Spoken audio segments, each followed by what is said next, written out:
जब जीरो दिया मेरे भारत ने दुनिया को तब गिनती आई।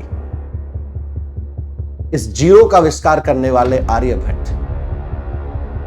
भारत की पावन धरती बिहार, जिसमें अगर देखा जाए बी से भारत, आई से इंडिया, एच से हिंदुस्तान, ए से आर्यभट्ट और आर से उस मां नर्मदा का नाम आता है जो भारत के बीचों बीच बहती है। और आज एक शिक्षिका जो केंद्रीय विद्यालय की शिक्षिका हैं, उन्होंने बिहार को ही नहीं पूरे हिंदुस्तान को गाली दी। उस टीचर समाज के लिए एक क्वेश्चन मार्क बना दिया है, जिससे लोग टीचर को बड़ी उम्मीद से देखते हैं। भारत के सबसे बड़े प्रतिष्ठित संस्थान में पढ़ाने वाली वो टीचर, वो कहती हैं कि बिहार पूरे भारत का, पूरे हिंदुस्तान का सबसे बेकार राज्य है। वो कहती है कि मेरी पोस्टिंग इससे अच्छा, आपके विचारों में शायद ये शिक्षिका के विचार नहीं, थोड़ा सा सोचना चाहिए। उन बच्चों का प्यार जो पिछले कुछ दिनों से आपको एक टीचर की उम्मीद से वो बच्चा देख रहा था, थोड़ा सा सोचना चाहिए था, क्योंकि टीचर के कंधों पर बहुत बड़ी जिम्मेदारियां होती हैं और शायद हो सकता है आप उस जिम्मेदारी को उठाना नहीं चाहते। इसलिए आपने क्या किया? आपने बिहार को गालियां दी, आपने हिंदुस्तान को गालियां दी। एक धारा प्रवाह के साथ आप गालियां दे रहे हैं। एक बात कही जाती है कि जब नाश मनुज पर छाता है तो पहले विवेक मर जाता है। रामधारी सिंह दिनकर थोड़ा सा पढ़ लेते, थोड़ा सा जान लेते। आप कहते हो कि सिविक सेंस नहीं है बिहारियों में। मैं आपको बता देता हूं मैडम, थोड़ा सा अगर सिविक सेंस की बात करेंगे तो उन बच्चों के बारे में, उन बच्चों को देखो, उन भविष्य को देखो जो भारत का भविष्य होने वाला है। और इस प्रकार के जो विचार आपके मन में आते हैं तो हो सकता है आप सिविक सेंस की परिभाषा भी नहीं जानते होंगे कि होता क्या है सिविक सेंस। बच्चे एक बड़ी उम्मीद के साथ एक टीचर को देखते हैं। आप ऐसे बिहार को गालियां नहीं दे सकते, आप ऐसा नहीं बोल सकते हैं बिहार को। मेरे गांव में एक बात कही जाती है कि जिस गांव का रास्ता अगर पहले पता लग जाता है तो उसका सफर बड़ा बेहतरीन हो जाता है। मैडम, थोड़ा सा तो पढ़ लेते बिहार के बारे में। मैं बिहार से नहीं हूं, लेकिन मैं आपको बता देता हूं कि पिछले एक साल में से लगातार लगभग कभी 1 महीना, कभी 2 महीना और बात करें तो 6 महीने बिहार में मैं रुका हूं। उन्हीं बच्चों के बीच में रुका हूं,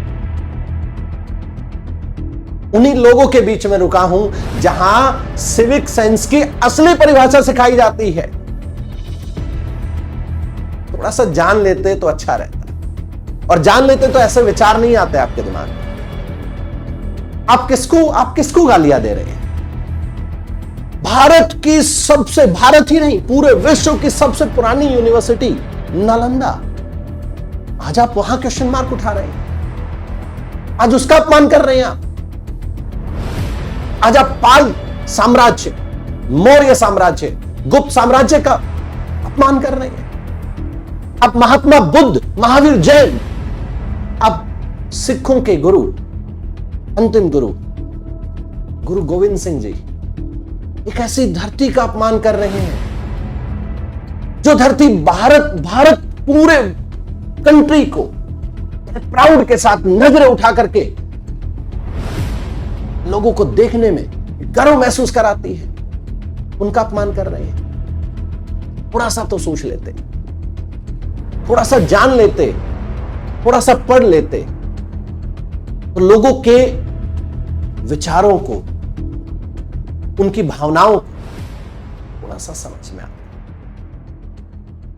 क्योंकि आप एक शिक्षिका हैं और आप एक टीचर। पहले तो सबसे बड़ी बात तो यही होती है कि टीचर के अंदर अपना सब कुछ त्याग कर एक टीचर बनता है। और टीचर अगर अपने मुंह से इस प्रकार की एक धारा प्रवाह के अंदर गालियां यूज कर रहा है तो समाज पर, आने वाले भविष्य पर क्या फर्क पड़ेगा? थोड़ा सा तो सोचा होता, थोड़ा सा जान लेते। अच्छा होता है। ये वही बिहार है जिसने नेता से लेकर एक्टर तक तो सब कुछ भारत को दिया है। आप किसी भी फील्ड में चले जाइए, आप किसी भी फील्ड में चले जाइए, कहा जाता है कि जब मोक्ष प्राप्त करना हो तो बोध गया में जाकर के लोग पिंडदान करते हैं। यानी जीवन की शुरुआत से लेकर अंतिम दिशा तक ये वही बिहार है। और मैडम आप कहते हैं कि लोगों को सिविक सेंस नहीं है। कमाल हो गया। ये विचार जब सुनते हैं, ये विचार जब देखते हैं, बड़ा अजीब लगता है। दिमाग के अंदर यह आता है कि आपको शिक्षिका नहीं बनना चाहिए था, आप किसी और प्रोफेशन में अच्छे थे। सबसे बड़ी बात तो यह है, देखिए आपने सबसे पहला गुनाह तो आपने यह किया है कि आपने बिहार और बिहारियों को गाली दी, हिंदुस्तान को गाली दी। और दूसरा, आप एक टीचर होकर के, आप एक शिक्षिका होकर के, इतने प्रतिष्ठित संस्थान के शिक्षिका होकर के आप ऐसे शब्दों का यूज कर रहे हैं। ये कड़े शब्दों में निंदनीय है और हम इसकी कड़े शब्दों में निंदा करते हैं। ऐसा नहीं बोलना चाहिए, आपको ऐसा नहीं बोलना चाहिए था,